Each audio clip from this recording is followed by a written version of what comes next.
But let's go back a few years in time now for some film nostalgia. Think Alfred Hitchcock, you think Hollywood, right? Yeah, but you'd also be justified in thinking Leytonstone. It is a little-known fact that the great man was born and bred in East London and started his career in film right here in the capital. Rachel Millichip has been delving into Hitchcock's hidden past. Oh, good evening. I was just about to send greetings to an old friend. The face and the voice are unmistakable.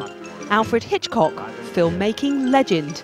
His Hollywood successes are celebrated, but what's less well known is that Hitchcock started life in distinctly unglamorous Leytonstone in East London.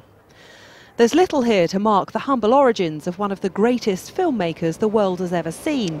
No museums, no statues, just one or two almost hidden reminders that this is where it all started for the master of suspense. This blue plaque, situated on a petrol station forecourt on Leytonstone High Road, marks the birthplace of the great man himself. Sandwiched between the Best One Express and Chick's Chicken and Pizza, it is perhaps one of London's less scenic heritage sites. Hitchcock is one of the most famous men of the 20th century and undoubtedly one of the most culturally significant. But his associations with East London have often been overlooked. The majority of his serious biographers are American, and the portion of their life they're primarily interested in is, of course, his American years.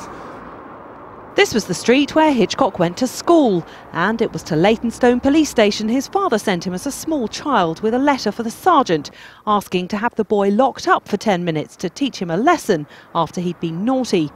The experience of being harshly or wrongfully treated reoccurred later in his films.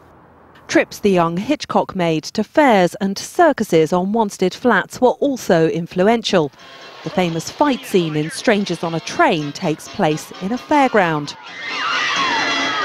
And it's known he was a keen cinema goer and often visited the EMD cinema in Walthamstow, currently the subject of a fight to stop it from being turned into a church. In Hitchcock's day, there was around 30 cinemas within easy travelling distance of where he lived, all of which are now gone except one, which is the EMD cinema in Walthamstow, which is a very, very famous cinema and actually played host to one of London's first ever film shows in 1896. And that's the only one left. In 1920, a young Hitchcock, now preferring to call himself Hitch, was given a job at a North London film studio, initially designing titles for silent films. In 1919, an American film company called the famous Players Lasky bought a Victorian power station here on this site in Hoxton and created a film studios. It was here where the young Alfred Hitchcock started his career as a director. In 1938, he made The Lady Vanishes here, before vanishing from East London himself to Hollywood. After his move to America in 1939, Hitchcock directed some of his most famous films, Psycho and The Birds. He died in California nearly 30 years ago at the age of 80. His gallows humour and belief that filmgoers like to put their feet in the cold water of fear made his work unique. And he's still thought of as one of the greatest ever directors, a fact marked on the Hollywood Walk of Fame, but hardly celebrated in the corner of East London which probably inspired much of his work. Rachel Millichip, London Tonight.